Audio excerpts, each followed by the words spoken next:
costs the U.S. taxpayers over $115 billion per year. What price can you put on helping your fellow man and alleviating human suffering? I don't know the exact number. Let's say the cap starts somewhere around the 100 billion mark. Question of the day. Is it just me, or does it seem that since the left can't make the Russian collusion conspiracy stick, they've gone right back to calling everybody racist? That seems as though they I don't know if it's just me. Let me give you some context here. Remember the old clip of Trump talking about MS-13? He called the gang members of a gang animals, and then the leftists took a snippet out of context. They claimed that he said all immigrants were animals. That clip just went viral again this week for people who missed it. They're recycling the same old narrative lies, completely ignoring the crisis at the border. Up to 100,000 illegal crossings this month. So that's insane. What reasons would justify building a wall? Let me rattle 5 off the top of my head. Reason 1, okay? And you can share this with all your friends or people who say, well, give me one reason. 5 here with multiple sources. We'll make it easy. Yes. Crime. Yeah. Crime. Did I already say crime is reason 1? I don't know. I got lost in my own train of thought. You said MS-13, so it's kind of like... So the left, they often claim that illegal immigrants, you hear this all the time. How often have you heard this claim, guys, that the undocumented immigrants, they actually commit crimes at a lower rate than native-born citizens? Well, let them say it. But in our sanctuary cities, our people are not disobeying the law. These are law-abiding citizens. Everyday immigrants commit crimes at a far lower rate than native-born Americans. Wow. Seems like she went in and said, give me the 60s era Diane Keaton in burgundy, please.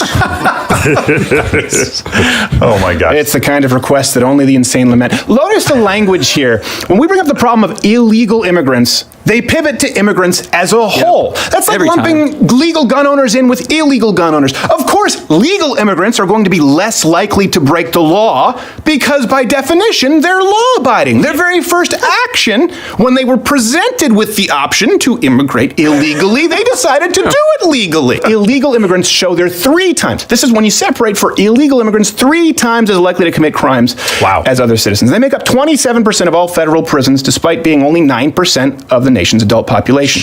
Jesus.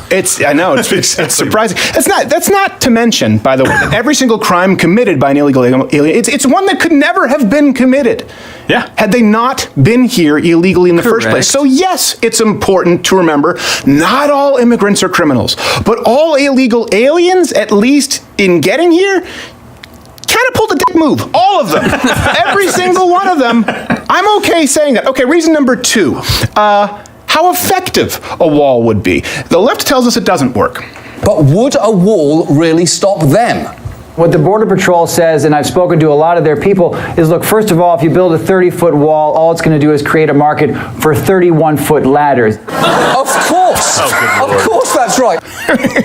Of course. So this is where they do the whole, walls don't work argument, and then they go on to argue for Border Patrol. Here's an idea. How about both? Okay? No, none of us are saying, well, I get it. Listen, when I talk about the wall, I am talking about border security as a whole. The wall is really more of just a symbol. It's a pretty kick-ass symbol, though. It's one that I like, especially because it ruffles all the right feathers. Here's the thing, though. Walls do work. Yeah.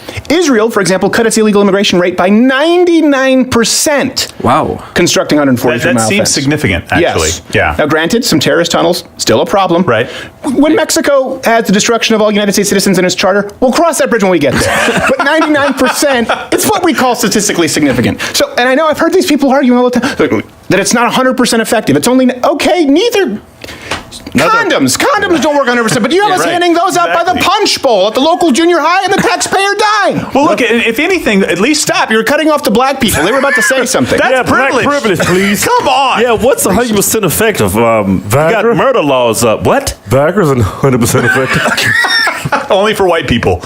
Turns me into a savage animal. Like murder is illegal, but it still happens. Murder laws not necessarily 100% effective, especially in your community. By the way, hit the notification bell. That's a low blow Join right up at I figured you could take it with the Viagra armor going on. Mugclub, laddercutter.com/mugclub. Subscribe on iTunes if you haven't subscribed already. Apparently, subscriptions don't mean anything. And people aren't getting notifications. Let us know. Reason number 3, cost. Democrats have also been claiming that the wall would be too expensive. The president cannot hold public employees hostage because he wants to have a wall that is not effective in terms of its purpose, not cost effective in terms of what the opportunity cost it is of federal dollars to spend. Did you just get beat up in Harry Reid's shower? Does TheraBand have another lawsuit coming? All right, listen. If we want to run the numbers, let's use a comparison. Israel spent $2.9 million, I think. Yeah, $2.9 million a mile on their fence. Okay? So if we were to build a similar border wall fence from scratch, again, not necessarily a wall, it'd run us around $5.6 billion, but let's use the most liberal estimates. Total costs as high as $21 billion. It sounds like a lot. Yeah. Until you factor in studies that show illegal immigration costs the U.S. taxpayers over $115 billion per year. Huh. And I can already hear the rebuttals here. I can hear the arguments. What price can you put on helping your fellow man and alleviating human suffering? I don't know the exact number. Let's say the cap starts somewhere around the 100 billion mark. We've thrown nothing but manpower and money at the border, and it has gotten worse. It is the exact opposite thing of what we should be doing. So anybody who comes out and says a wall won't work is doing it purely for political gain, as if you didn't know that already. But they're also putting lives in danger. Go ask the people that live on border towns. My sister's husband's family lives on a border town in Zapata.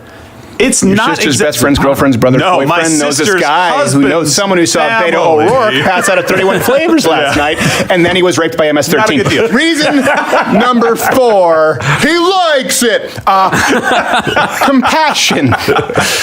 This is what happens all the time from the left. This is not unique here, but they appeal to our sense of compassion by talking about kids being held in cages. Will someone please think of the children? Kennels, cages, dog kennels for human beings. This is where they put them in. It's like 50, 60 degrees, so you're freezing. So how do you show that you've been tortured? Right. The other word is perrera. In Spanish, perrera is a dog cage.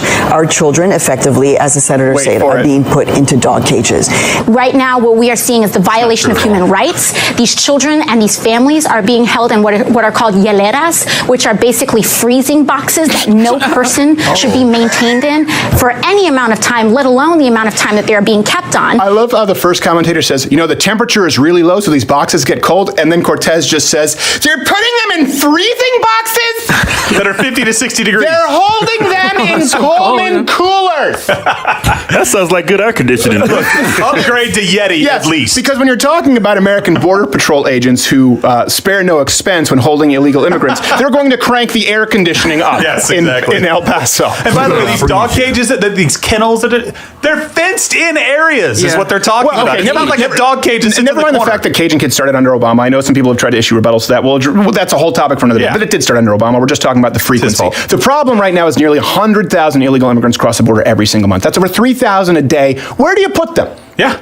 You have to put them somewhere, and it's not going to be the Holiday Inn Express. So it's likely going to be a detention center with, like you said, fenced areas, a cage, or a freezing box, as Pinta Nina Santa Maria Cortez calls it. But if we actually secured the border, that would be compassionate. We could avoid families being stranded in these facilities in the first place. It would be the most compassionate thing to do. So if we build the wall and everyone enters the country in a single-file, orderly fashion, that sounds... If you don't, you'll have a lot of brown people sleeping under overpasses and plastic Nassau blankets, okay? Like, that's the thing. They're not saying, we're going to... Do you think even the most racist county sheriff wants to put a bunch of Mexican migrants under an overpass? Nobody does. Even if the most, hey, listen, Chief, I'm going to put these brown folk under the overpass. You go, no, I'm racist, but I don't want that PR disaster. Yeah. I don't want Don Lemon down here and put me on a split screen. You know what? I forgot what my point number 5 was. 4's enough. 4's enough. We'll call this number 5 because it's a nice round number. Yeah. So here's what's happened. We've pivoted, of course, from Russia to racism. And by the way, wait for this in the coming months as it relates to the election. We saw this, remember, when everyone who didn't vote for Obama was a racist, and with Hillary Clinton, everyone all of a sudden became a sexist. So expect to see this with the Democrat presidential candidates. If the nominee ends up being Warren, Gillibrand, the Democrats will start accusing you with charges of sexism. If it's Kamala Harris, then they'll accuse you of racism and sexism and homophobia. They're going to try to paint millions of Americans and law-abiding immigrants, by the way, as racist and extremists. That's what they want to do right now. All of these reasons listed to the left, to people like Nancy Pelosi, to people like Cortez, they think that all of this is an extremist point of view. And to you, I would ask, what's a more extremist view than a nation without borders or laws? Hey there, here I am drinking from my mug in a button down. How often do you see this? Never. So do me a favor and yourself, click one of these videos playing one of these boxes here, or subscribe, hit the notification bell also, because subscriptions don't really mean a whole lot. If you really want to support the show, join my club. If you don't, then there's no helping you.